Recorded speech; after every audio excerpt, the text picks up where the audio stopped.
La Oficina del Alto Comisionado de Naciones Unidas para los Derechos Humanos publicó un análisis de la situación en Colombia durante este primer semestre del 2023.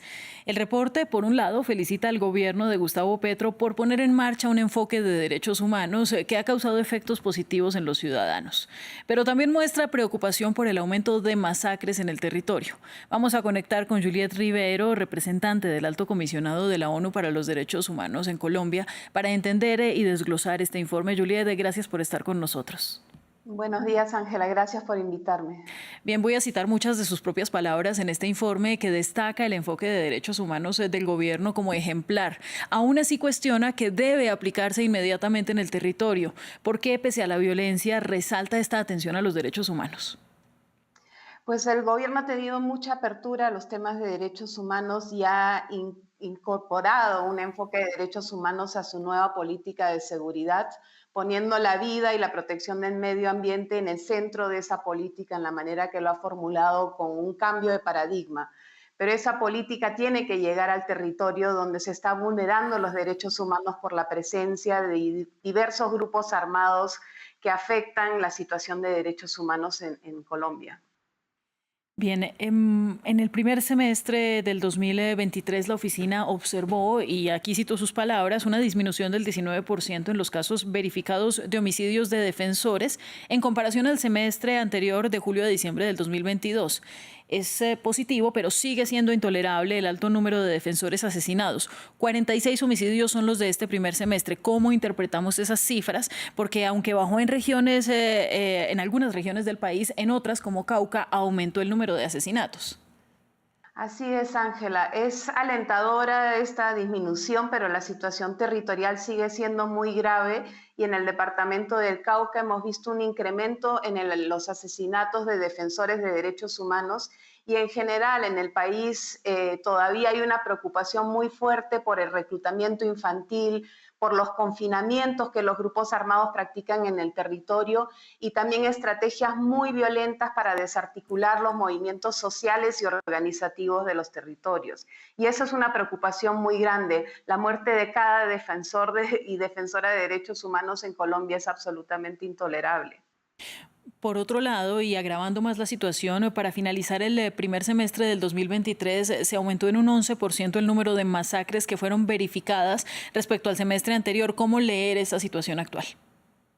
Esta es una táctica de violencia que utilizan los grupos armados masacrando y matando a gente para causar terror en las comunidades y para arreglar cuentas. Esto demuestra realmente la fragilidad de la situación territorial. Hemos visto que, digamos, se ha fragilizado la libertad de expresión en territorio y eso nos preocupa ante las elecciones que se van a celebrar a finales de este año acá en Colombia. Bueno, se resalta en este informe también, Juliet, la falta de protección a la población civil en los territorios, que es evidente si uno lee estas cifras. ¿Esto ha sido un retroceso frente a gobiernos anteriores? ¿Usted cómo lo ve?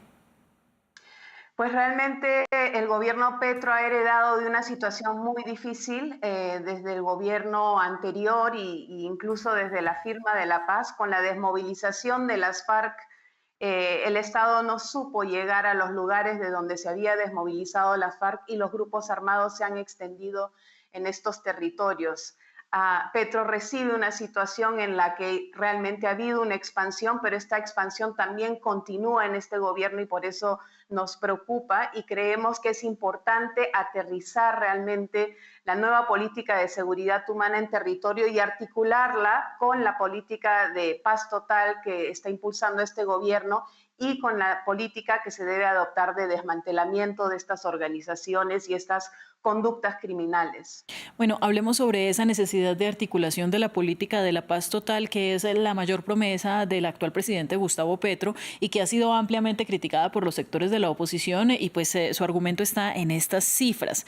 ¿Por qué se está quedando corta la paz total, siendo, como ustedes han destacado en este informe, una gran apuesta por los derechos humanos? La paz total es una apuesta amplia. Una de las partes es la negociación con grupos armados. Nosotros creemos que el diálogo con grupos armados es importante para exigirles respeto a la población civil. Esa debe ser la prioridad y debe estar en el centro de estas discusiones. el respeto irrestricto a la población civil, el cese del reclutamiento infantil y el cese de las violaciones a las comunidades.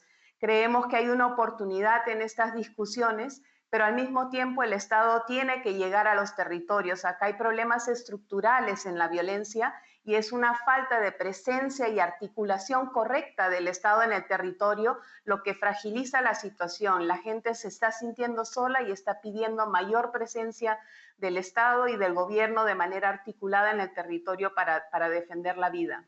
Viendo ese contexto, Juliet, y entendiendo que los procesos toman tiempo, quisiera preguntarle si sostener estas políticas con enfoque humano en un mediano o largo plazo podrían arrojarnos resultados más esperanzadores que los que vemos actualmente.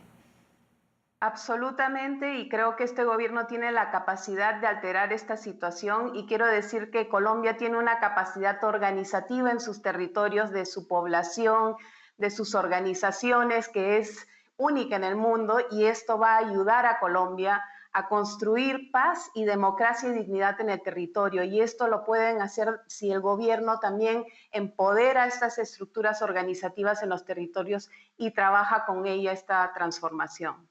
Bien, y finalmente ustedes destacan como positivo una política no punitiva de drogas. El mundo está cambiando. ¿Está Colombia poniéndose a la vanguardia como un síntoma de esto? Sí, creo que es importante este cambio. Han integrado también un enfoque de derechos en estas nuevas políticas de drogas. Antes se penalizaba al más pobre, al campesino, y nunca se tocaban las grandes estructuras que se benefician de este comercio ilegal. Y creo que el cambio de enfoque es importante porque protege los derechos humanos y a las personas más vulnerables. Pues mire, Juliet, ya nos hemos quedado sin tiempo. Yo le agradezco por ser usted misma quien nos aclara las palabras que están contenidas en este informe de derechos humanos. Es Juliet de Rivero, representante del Alto Comisionado de la ONU para los Derechos Humanos en Colombia. Aunque no podemos decir que es un informe positivo, sí se agradece en cierta manera el tono y sobre todo que se entreguen cifras sobre la situación real del país. Muchas gracias a usted. Muchas gracias, Ángela, a ustedes. Muchas gracias. Y a las personas que nos ven, gracias por continuar con France 24. Ya volvemos.